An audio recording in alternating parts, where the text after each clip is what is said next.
Production plan. That evening, the Fennerings sat alone in their suite, privacy shields engaged. Lady Fennering stood at the window, arms folded. The Reverend Mother Mohiam will want a report, she said. She has a specific interest in the Harkonnen bloodline. She wants to know if Feyd-Rautha is the one, the Kwisatz Haderach, the male Bene Gesserit. The Atreides boy is dead, Fennering said. Paul was supposed to be the one Jessica's disobedience, her choice to bear a son instead of a daughter. But he died in the desert with his mother. The bloodline is broken. Unless another branch can be found. Feyd-Rautha carries the Harkonnen variant of the same genetic markers. The Baron's grandfather was the same seed stock that produced the Atreides line. If the Reverend Mother wants a Kwisatz Haderach, Feyd-Rautha may be her last chance. Then I will take him, Lady Fennering said. Fennering looked at his wife. She was beautiful in the way a blade is beautiful, thin, precise, deadly. She was Bene Gesserit trained. She knew the techniques the Reverend Mothers used to bind men to their will. You mean to seduce him?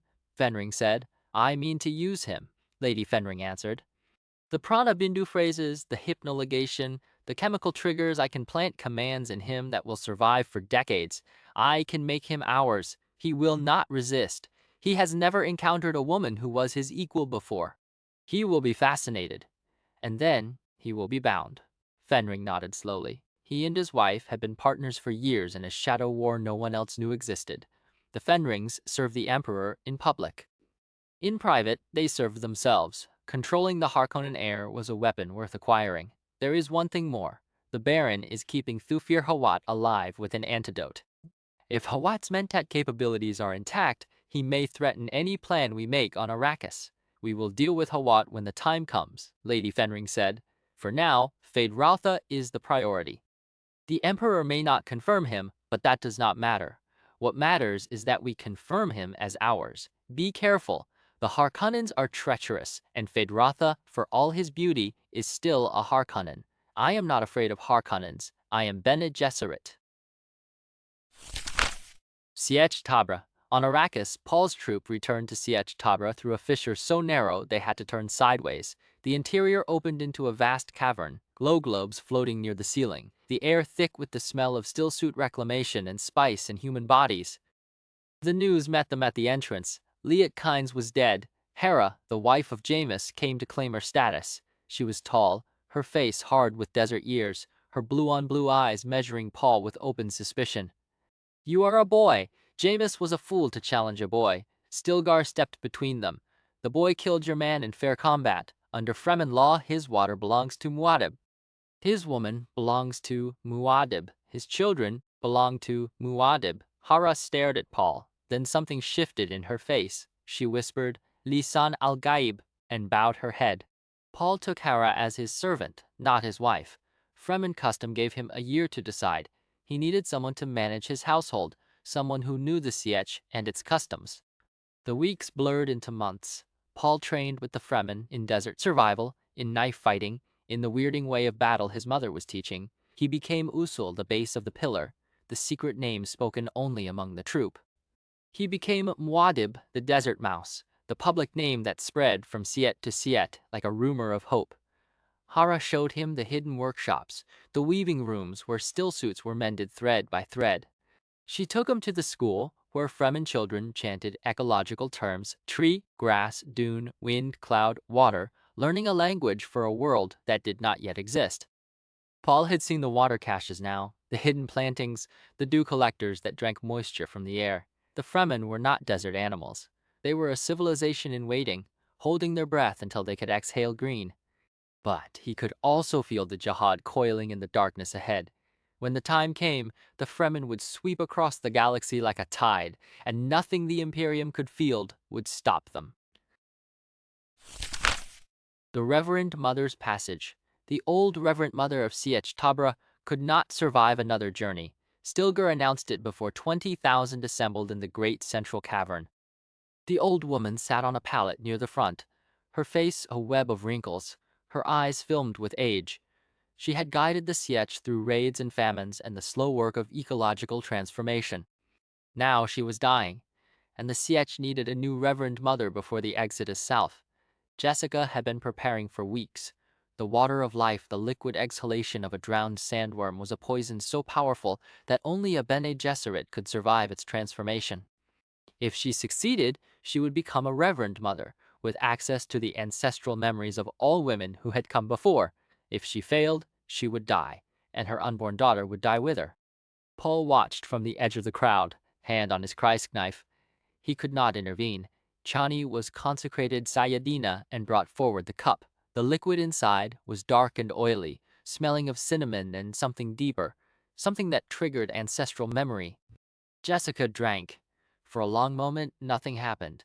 Then her back arched, her eyes rolled up, and she fell to her knees with a sound that was half scream and half prayer. Paul started forward, but Stilgar caught his arm. She must do this alone. No one can help her now. Jessica was alone in the darkness. The poison reached into her cells and began to unwind them. Loch. She could feel her body shutting down, organ by organ. Her personal time stopped, and in that frozen moment, she saw the molecular structure of the poison with a clarity that transcended vision. She saw the catalytic points where a single alteration could transform death into life. She reached out with a psychokinetic power that was the deepest secret of Bene Gesserit training, and she restructured the poison at the molecular level. The chains broke and reformed. The death became an awareness, an opening, a door. Through it came the lives of the dead. The old Reverend Mother Ramallah was there, her consciousness merging with Jessica's in a cascade of memory. Ramallah had been young once. She had loved a man. She had watched her children die in Harkonnen raids. She had carried her tribe's water for 50 years. She had dreamed of a green Arrakis. All of it poured into Jessica, the memories, the ancient history of the Zensuni wanderers who had made this desert planet their home. Jessica became a Reverend Mother, and in that moment, she became aware of something else. Something was awake inside her womb. The unborn child was conscious. The infant's awareness was a bright, terrified thing, caught in the flood of ancestral memory and unable to escape. She had absorbed everything: Romalo's death, Jessica's transformation, the lives of hundreds of Fremen Reverend Mothers stretching back generations. She was pre-born aware before she had drawn breath. And she was screaming. Jessica fell forward onto the stone floor. The old Reverend Mother Romalo slumped beside her, her body empty. Jessica was the Reverend Mother now. Her daughter, the child who should have been a boy, the child who would have died if she had been male, was alive, aware, and marked by the spice agony in ways no one could predict. Paul's deepening vision. When Jessica emerged from the ritual chamber, Paul was waiting. She looked at him with eyes that had seen centuries. "There is a poison in the water of life, but you have changed it," he said. "Yes." "Then let me drink." She hesitated. "Paul, the water I have changed is for Reverend Mothers. No man has ever. I am not any man. You know what I am. You know what you made me." She gave him the cup. Paul drank. The transformed water hit his bloodstream and exploded into light. He saw time as a landscape spread out in all directions. He saw Feyd-Rautha standing in an arena with a bloody blade. He saw Sardaukar in Harkonnen livery. He saw the Fremen crusade, the green and black banner of the Atreides, the fanatic legion sweeping from world to world. He saw the Jihad, the terrible purpose, and he saw it could not be stopped. It could only be shaped. Chani was beside him, wearing a green mourning band for her father. Her eyes were afraid. "I have seen you looking into that place. I do not want to be there with you." "You are always with me," Paul said. He took her hand, and she did not pull away. That night, in the privacy of his quarters, Paul and Chani became lovers. It was not political, not strategic. It was a man and a woman finding a moment of peace in the eye of a storm. Chani was Sahaya now, the spring in the desert, and Paul was Usul, and when he held her in the darkness, the prescient visions receded, and there was only the warmth of her body and the sound of her breathing. But the visions returned in the morning. They always returned. The Baron's Reckoning. On Giadi Prime, the Baron faced his nephew across polished black marble. Feyd-Rautha had been summoned an hour after the arena victory. "The slave boy," the Baron said. "The one with the blemish. You knew about him. I knew. You allowed the attempt to proceed. You allowed a Harkonnen to be placed in mortal danger before the Emperor's observers to serve your own purposes. I allowed it to proceed because I wanted to see who else would move. I wanted to know my enemies. And you did not think to inform me. You would have stopped me. You would have had the boy killed quietly, and I would have learned nothing. The Baron's hands closed on the arms of his chair. You are my heir. You are the future of House Harkonnen, and you played games with your own life. I played games with my enemies' lives. Am I not a Harkonnen? Is that not what we do? The Baron stared for a long moment. Then he laughed, a harsh barking sound. You have courage, but courage without discipline is stupidity. I will not tolerate stupidity in my heir. I am not stupid. No, you are not, which is why you are still alive. The Baron touched a control. Bring me the slave master, and the 2 guards who carried the body from the arena. The men were brought. The Slav master fell to his knees, babbling. The Baron ordered him garroted in the audience chamber while Feyd-Rautha watched. The 2 guards were killed as well, their bodies dumped in the waste pits. Then he turned back to Feyd-Rautha. You will not attempt to assassinate me again. You will not play games with your own life again. You will be patient. You will learn. When the time comes, you will be ready. Do you understand?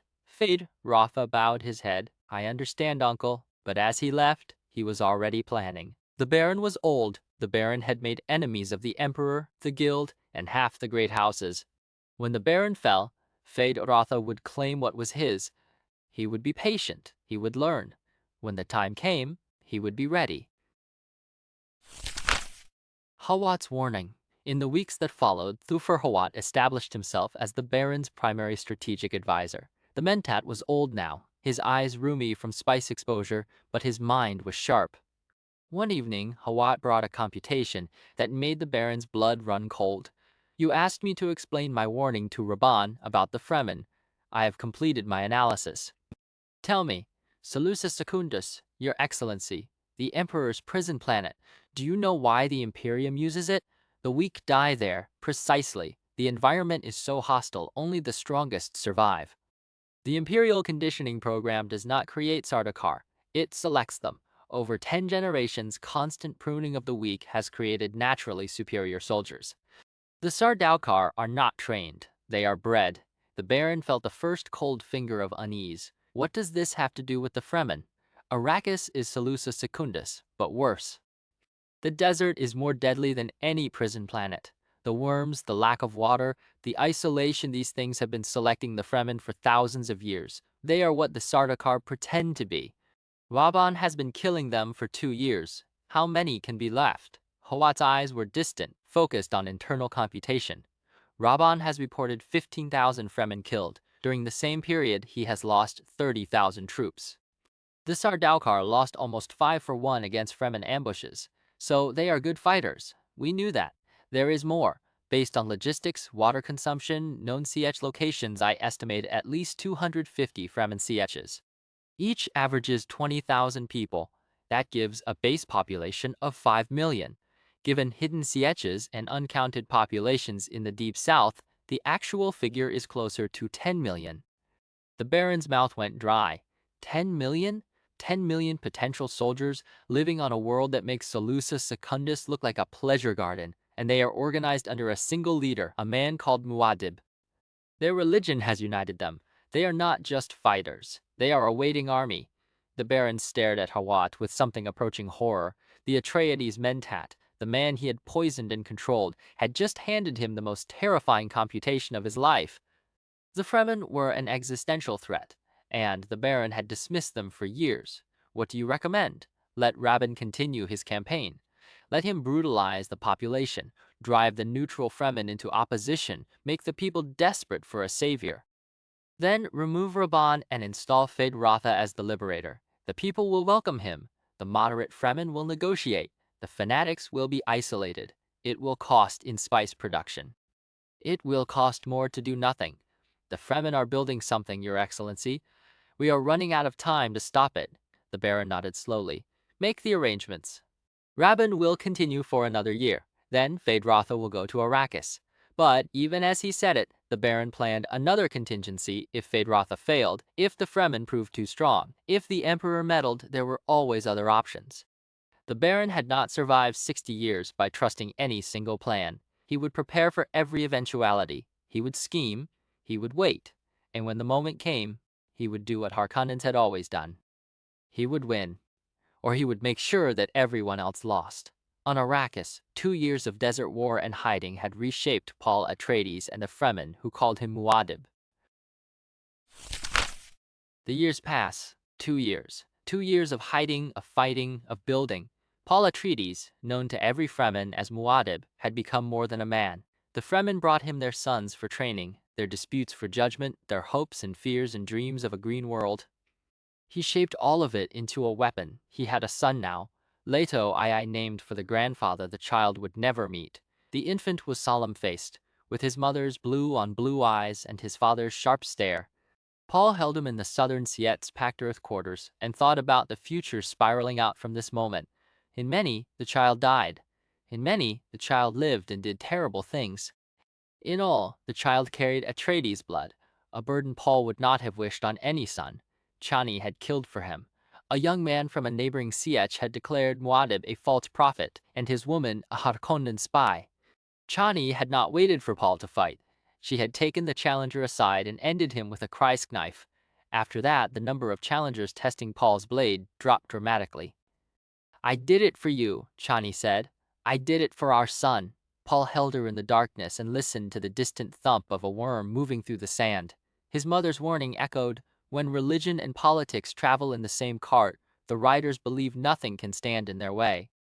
The Fremen believed in him so completely, they were willing to kill and die for him. That cart was racing toward a precipice, and Paul was at the reins, and he could see the fall ahead as clearly as he could see Shani's face. But one thing separated him from full Fremen leadership.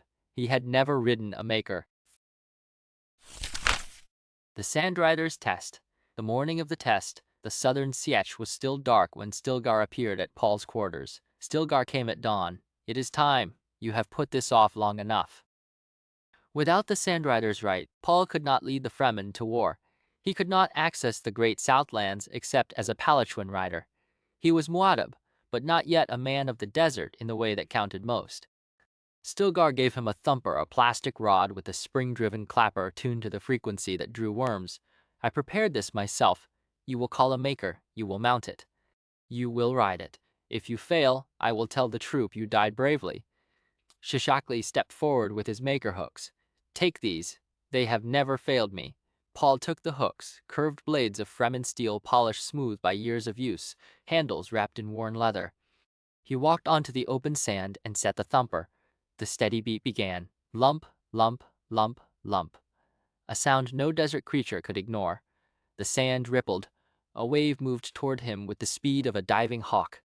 Then the head broke the surface, a roaring cavern 80 meters across, ringed with crystal teeth that glittered like Kreis knives. The worm was more than half a league long, a moving mountain of destruction. Paul felt no fear, only cold clarity. This was the test. He had seen this future and knew what to do. He ran.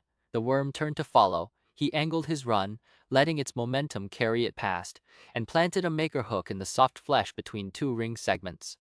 The hook bit deep. Paul pulled himself up, planting a second hook, then a third, climbing the vast body. The worm's hide was rough, with scales that could flay a man's skin. Paul clung to the hooks, riding the bucking mass, and slowly pulled the forward edge of a ring segment up to expose the sensitive flesh beneath. The worm adjusted its course, moving straight to avoid a brace of sand. Paul was riding. He could hear the troop cheering behind him.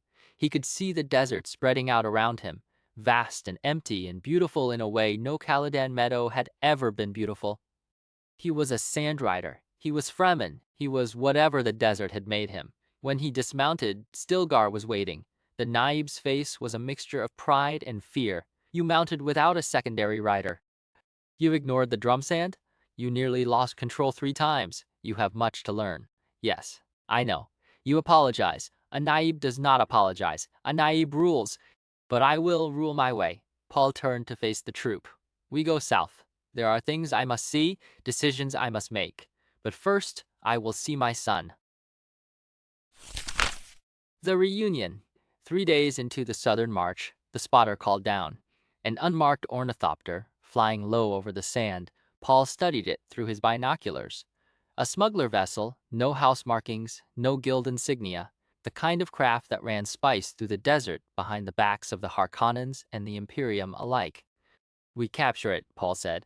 Stilgar frowned. "Smugglers have weapons. They will not fight," Paul said. "I have a use for smugglers.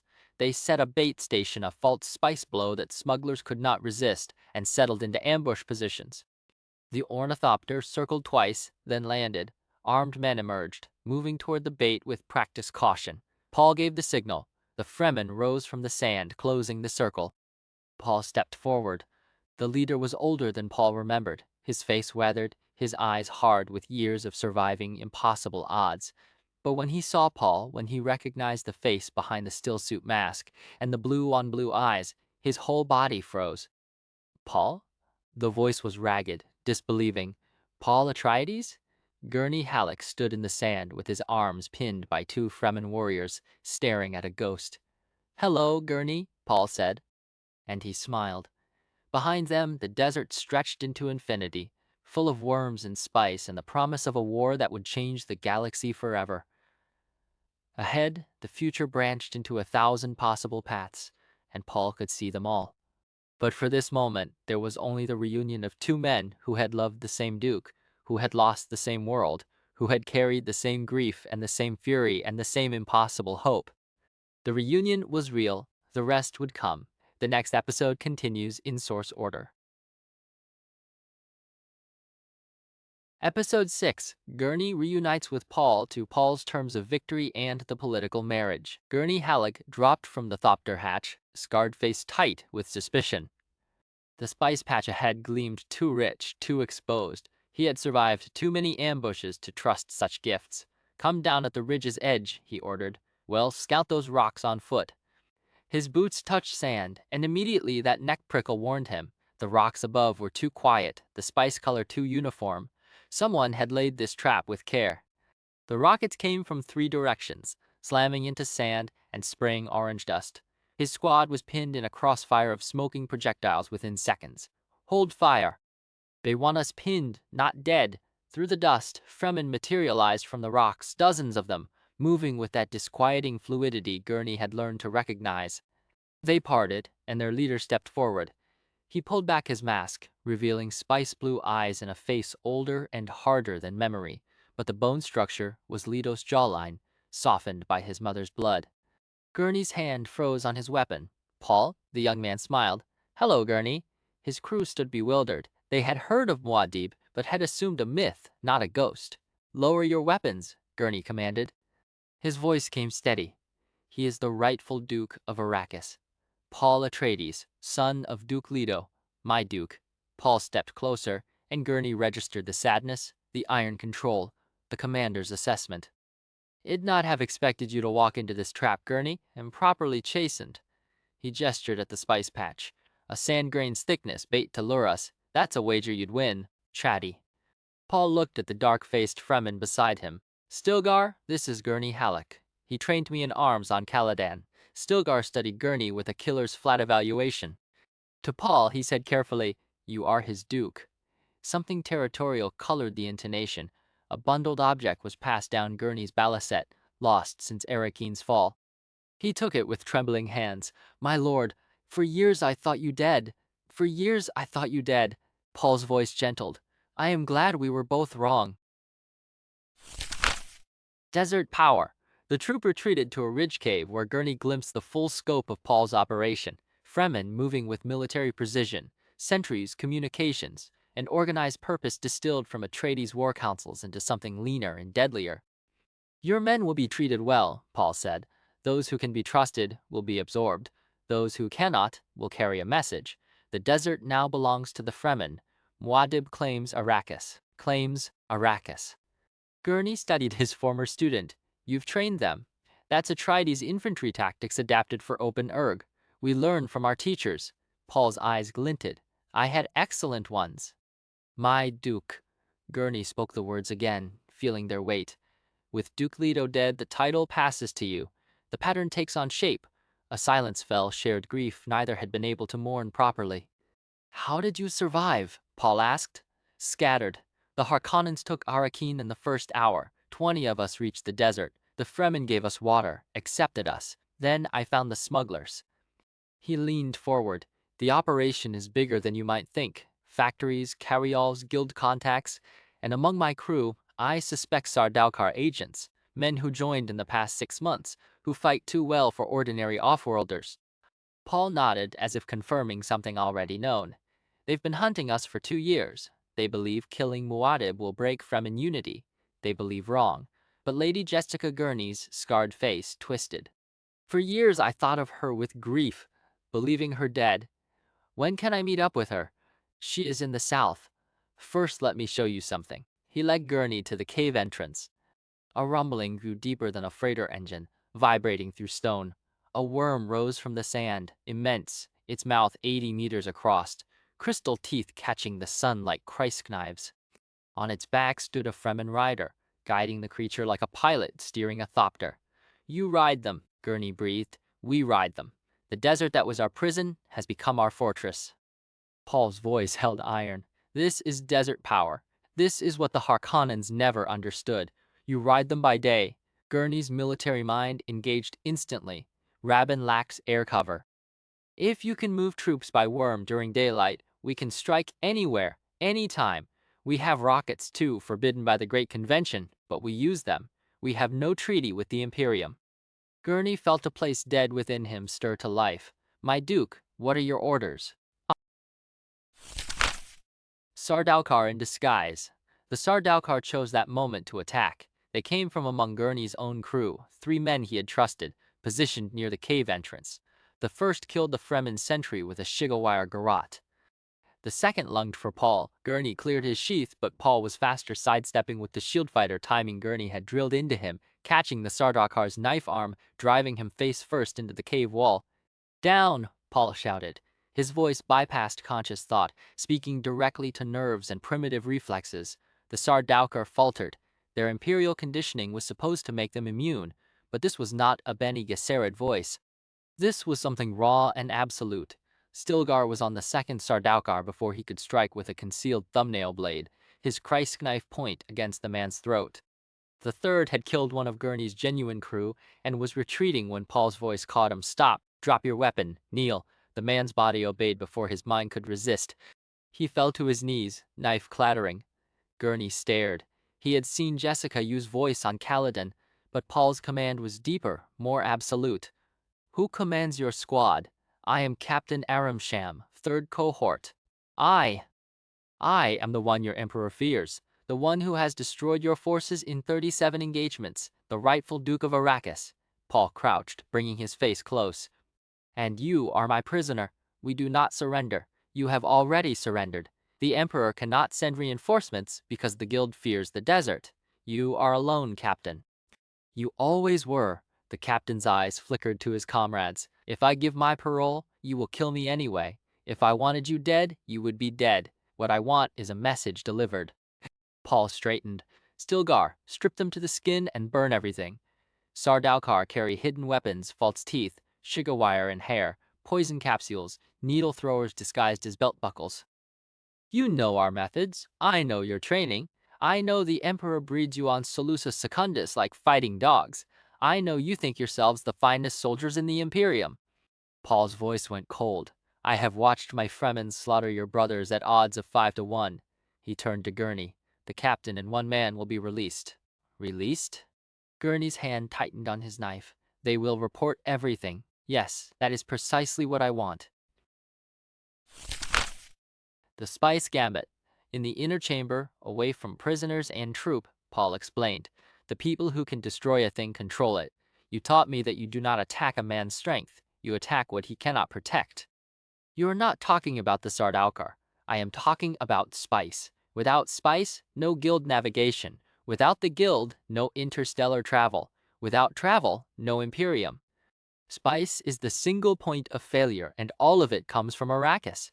Paul's eyes held distances Gurney could not imagine. "There is a catalytic poison my mother knows how to make. Introduced into a pre-spice mass, it would trigger a chain reaction, killing every sandworm. No worms means no spice, ever." Gurney's blood chilled. "You would destroy it?" "I would threaten to." The guild will not call my bluff because they cannot risk being wrong. When they look into prescience to see what I will do, they see a blank wall my own prescience blocks theirs. They must assume I am not bluffing. His voice was mentat calm. This is the weapon Duke Leto gave me when he died. Information. Leverage. The knowledge that the Emperor's entire system depends on a single planet and I control that planet. He paused. Do you know the Guild's real fear? Not war, not politics, loss of supply. A permanent end to spice means civilization's collapse. Not atomics, not armies. The simple threat of absolute destruction. You will not execute these Sardaukar. They are more valuable alive. I will send them back with a message. Muad'Dib holds the spice. Muad'Dib can destroy the spice. The Emperor will come to Arrakis and negotiate or watch his Imperium crumble. A long silence. Then Gurney spoke, quieter. When do I see the Lady Jessica? Something passed across Paul's face that Gurney could not read. Chani will bring her from the Sietch. She is the mother of my son Chani, daughter of Liet Kins. And Duncan, Idaho? The silence was answer enough. Dead. He died buying us time to escape. Sardaukar. Gurney closed his eyes. I have outlived them all, every comrade, every man I trained. You are a survivor. The Atreides need survivors. Paul's voice hardened. There is something else. My mother was not the traitor. It was you, the Sook doctor.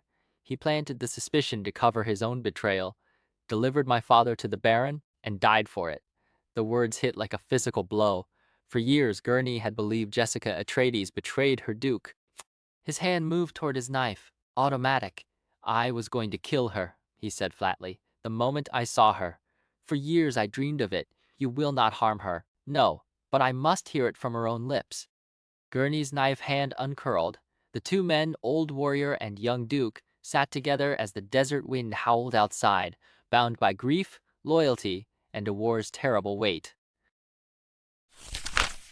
The Water of Life. The ceremony took place 3 weeks after the reunion. In a deep cave where the air hung thick with the cinnamon smell of pre-spice mass, glow globes cast pale blue light across the assembled faces. Stilgar stood at the cavern's edge with the waterman, his hawk stare fixed on the young worm they had dragged from the sand. Gurney watched from the shadows, a soldier's unease tightening his scarred face. Jessica stood nearest to Paul, her Bene Gesserit control a thin mask over raw terror. She alone knew how many men had died attempting what her son was about to do. The young worm thrashed once as the waterman submerged it. The beast convulsed, and from its mouth poured a blue-black liquid that steamed where it touched the rock. One of the watermen caught it in a carved stone bowl and carried it to Paul with trembling hands. Every male who had ever attempted this ordeal had died screaming, every single one. Paul took the bowl. His hand was steady. Mother, he said quietly, if I do not wake, do not say that.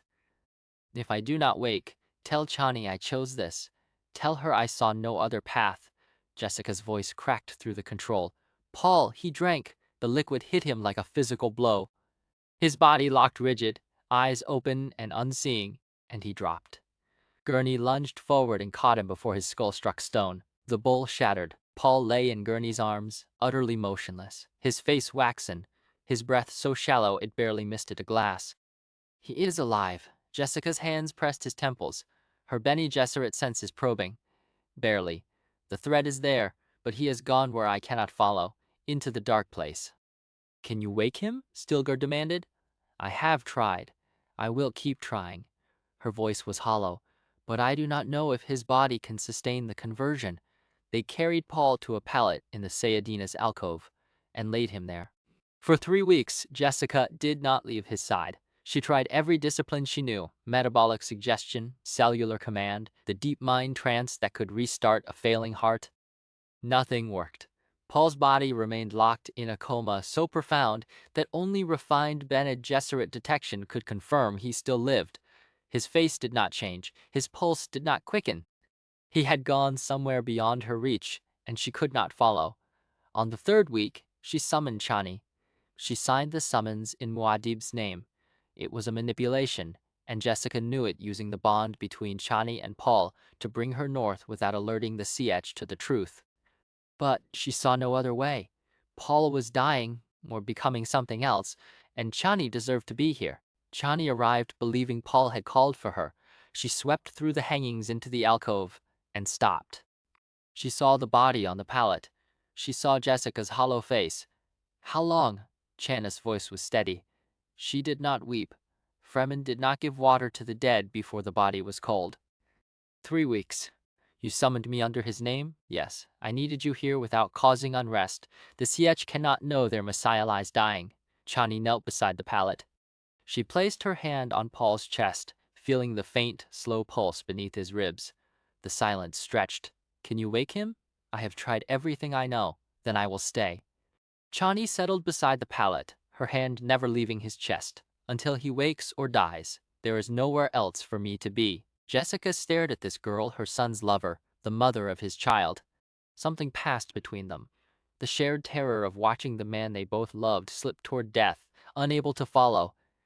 After 3 weeks and 3 days, Paul opened his eyes. Chani was holding his hand. Jessica, barely standing, leaned forward. They are here, Paul said. His voice was steady, as though he had woken from a night's sleep rather than a coma. The guild, the emperor, the baron, Sardaukar legions, all above us, waiting. For a moment his eyes went distant, seeing something Chani could not. Branching futures unfolded, and in most, only fire. I am ready. He sat up, fluid and unmarred by 3 weeks of immobility. The poison is converted. I am what the Bene Gesserit sisterhood hoped for and feared. I have seen the dark place, Mother. And what I see is that this ends now. Channa's hand tightened on his. We thought you were dead. I know. Paul turned to her, and the cold prescience softened for a heartbeat. I am sorry for the fear I caused you, both of you. He stood without weakness. Summon Stilgar. Summon Gurney. We have a war to fight. The Emperor's camp. The Emperor's hutmen sprawled below the shield wall, prefabricated metal and shimmering shields. 5 full Sardaukar legions around it. Paul observed from a rocky outcropping with Stilgar and Gurney, thousands of hardened Fremen warriors gathered behind them. Stilgar spat on the rock, the Fremen gesture for the dead. They have never faced the Makers in open battle, and they have never faced atomics, Gurney said. Paul raised his binoculars, studying the camp's layout. I will use them to breach the shield wall, not against the Sardaukar directly. The Great Convention prohibits atomics against humans. There is nothing in the convention about reshaping geography. The Emperor will not see the distinction. He will see whatever the Guild allows him to see, and the Guild will do what I tell them. Gurney shifted uneasily. The injunction is clear enough. It's a fine point you're splitting. The hair splitters up there will welcome any point. Paul lowered the binoculars. There, a 50-meter gap between outermost pickets and cliff face. If we blow the shield wall there, the storm follows, and the worms follow the storm. He paused, and something raw moved behind the prescient calm. The Emperor has taken prisoners, and there was a raid on Sietch Tabor during my coma. My son is dead. The words fell into desert silence like stones. Rabban's men struck while I lay unconscious. My son was killed, and Aliyah was taken captive. She is with the Emperor now. Then we will take her back, Gurney said. Yes, and we will make them pay for every drop of Atreides' blood spilled. Paul's jaw tightened. His prescient sight showed him a single path through fire. Beyond it, a chance. That was all he could offer them. He did not speak it aloud. The breach. They moved before dawn. The atomics were planted in the shield wall's base. Charges calculated for maximum breach with minimum collateral. A violation of the Great Convention, but there was nothing human in the tons of rock about to be vaporized. Paul watched the Emperor's camp. The CHOAM company flag flew yellow with black and red circle, not the Atreides banner. The Emperor was making a statement. Then we will give him something he cannot ignore. D-ated. Now, the atomics detonated. The shield wall shattered a 200-meter gap, and through it came the storm, a wall of sand driving at 700 kilometers per hour. Behind the storm came the worms, dozens of them, their riders makers plowing through the breach. The Sardaukar had prepared for infantry, for ambushes, for guerrilla attacks. They had not prepared for moving mountains. Perimeter guns fired uselessly against crystal-armored hides. Lasgun beams dissipated in sand-filled air. Behind each worm came Fremen fighters with Kreisky knives and captured weaponry. Paul moved with the first shock troops, Gurney at his left, Stilgar at his right. The camp fell into chaos. Sardaukar squads found themselves isolated, facing enemies who knew the terrain better than their own armor. Fremen materialized from the storm, killed and vanished. Worms rampaged through supply depots. Within 2 hours, the Emperor's defenses were crumbling. Only the central hutment remained intact, its shields still shimmering. "Breaching charge," Paul ordered, but before it could be placed, the outer hatch opened. A Sardaukar officer emerged under truce banner. "Muad'Dib, the Emperor requests parley." "He offers terms." Paul stepped forward, covered in sand and blood, still suit torn, face half masked. When he pulled the mask away, the officer who had faced death 100 times flinched. "Tell the Emperor I will speak with him, but there will be no terms until I have seen what he has done." The throne room. Shaddam Carino IV looked old, diminished from the hard-angled man in Holos who could condemn millions without emotion, but his eyes were still sharp, regarding Paul with something not quite fear. Not yet. Behind him stood 5 Sardaukar guards. To his right, Reverend Mother Gaius Helen Mohiam, the Emperor's truthsayer, the same old woman who had held a Gom Jabbar to Paul's throat on Caladan years ago. Her face was Bene Gesserit control, but Paul sensed the shock beneath. She understood what he had become. "You are the one they call Muad'Dib," the Emperor said, "the rebel who has caused so much trouble on my fief of Arrakis." "Your fief. Arrakis is the rightful fief of House Atreides, granted by Chom and ratified by the Landsraad. House Atreides was your ally until you sent Sardaukar in Harkonnen uniforms to murder my father." "I have no idea. Do not lie to me." Paul's voice made the guard stiffen. "I have passed the Gomjabar test. I am the Kwisatz Haderach. I see you conspired with Baron Harkonnen to destroy House Atreides because you feared my father's popularity and the Fremen he might turn into a force to rival your Sardaukar." The Emperor's face paled. "I want my sister. Where is she?" A side door opened, and Aaliyah entered. She was 4 years old, wearing simple captive's robes, but she walked with a woman's poise. Her blue-on-blue eyes swept the chamber with intelligence that made the guards uneasy. "I am here, brother. I allowed myself to be captured. I did not want to be the one to tell you your son was dead." Paul stared at his sister preborn, carrying all ancestral memories. I know about Leto. He died bravely. Rabban's men did not take him easily. Do not speak of Chani." "Not here, not now." The Emperor watched in confusion. "You claim this child is your sister. I am Alia Atreides, daughter of Duke Leto and the Lady Jestika." Alia's voice held ancestral weight. "See the poison in your heart, the fear, the calculation, the desperate need to hold power, and I see the Baron Harkonnen, who thinks he can play you against us." Across the chamber, Baron Harkonnen stiffened in his dispenser chair. Fat fingers curled at the armrest. The girl had named him. She should not have been able to name him. "She is an abomination," the Reverend Mother hissed. "She should have been killed at birth." "Many things should have been killed at birth. The Sardaukar program, the Harkonnen bloodline, your orders breeding scheme." Paul turned to the Emperor. "Your legions are broken. Your Sardaukar are scattered. Your hutment is surrounded. You have one option: surrender.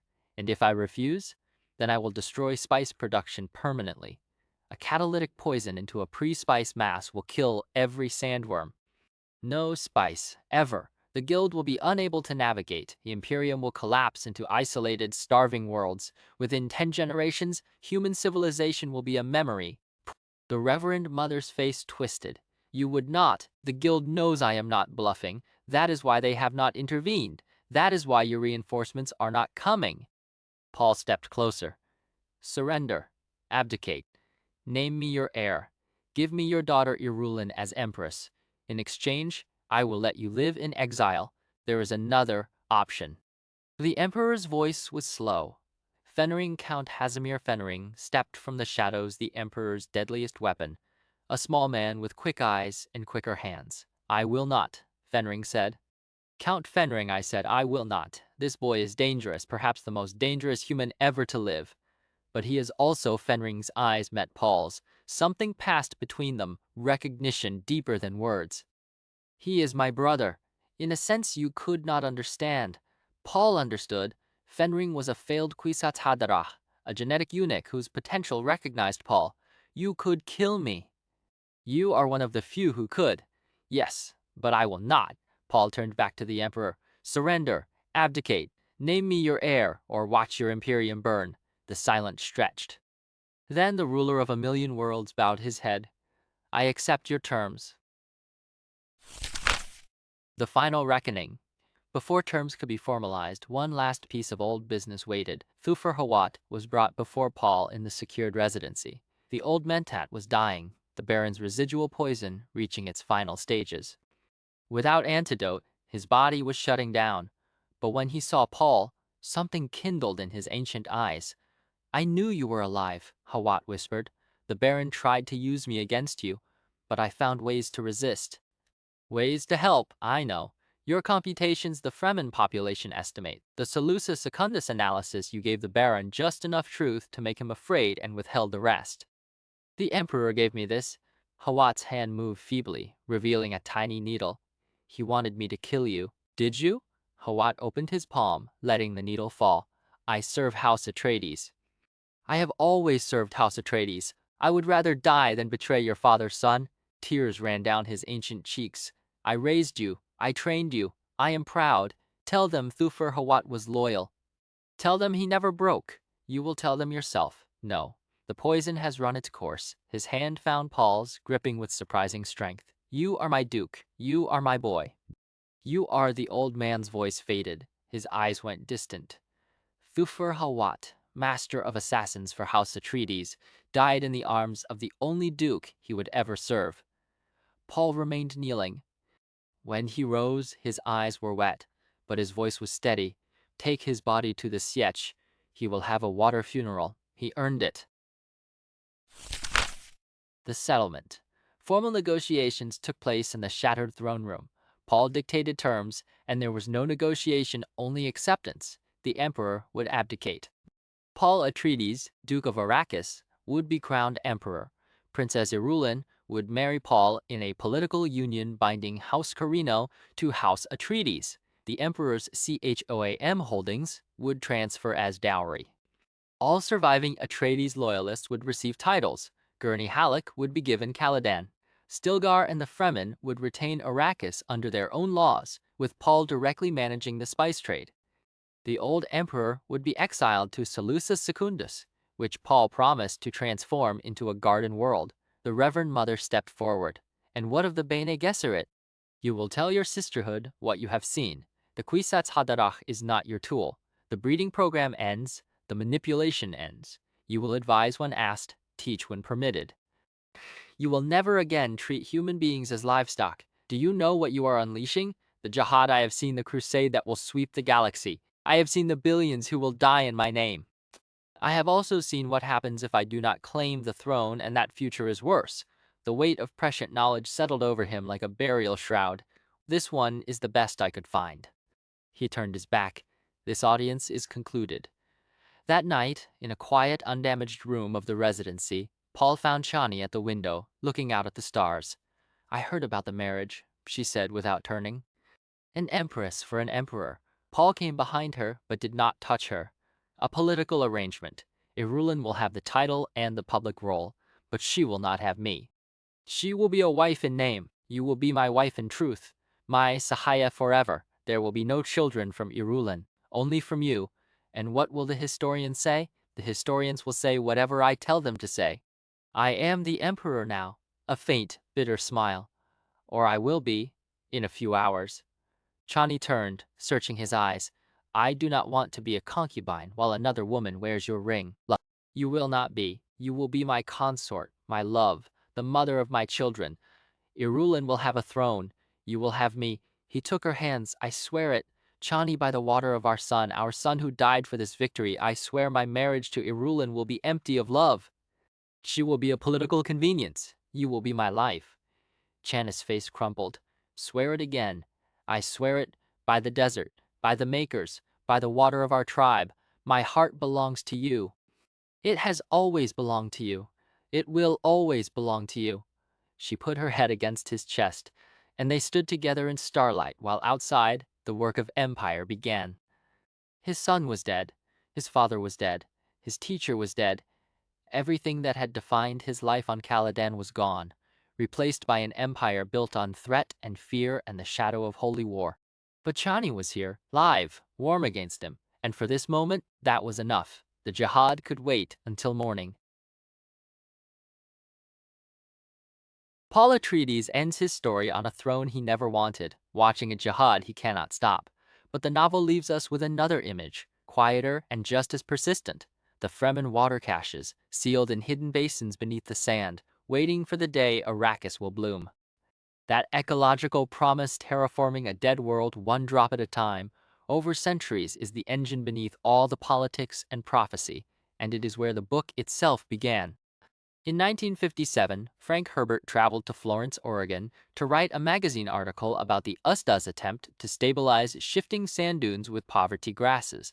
The engineers wanted to stop a desert from moving. They failed. Herbert never published the article. He published something else instead. It took him 6 years. He read ecology, geology, desert botany, Arabic linguistics, comparative religion, and the history of messianic movements. He built a planet with a climate system, a water cycle, a food web, and a single resource that made the whole machine run. Then he dropped a ducal heir into the middle of it and watched. What came out was a novel no major publisher wanted. More than 20 houses rejected the manuscript. It was finally accepted by Chilton Books, a company known for auto repair manuals. The first edition sold slowly. The paperback found its audience through word of mouth and campus bookstores, a reputation built on the conviction that this book was doing something genuinely new. That new thing was not space opera. It was systems thinking decades before the term became fashionable. Herbert was not interested in faster-than-light travel or laser guns. He was interested in feedback loops, how a planet's ecology shapes its inhabitants, which shapes its economy, which shapes its politics, which loops back around and reshapes the ecology. He was interested in what happens when human plans encounter systems too complex to predict, too slow to change, too powerful to override. The Fremen terraforming project is not a subplot.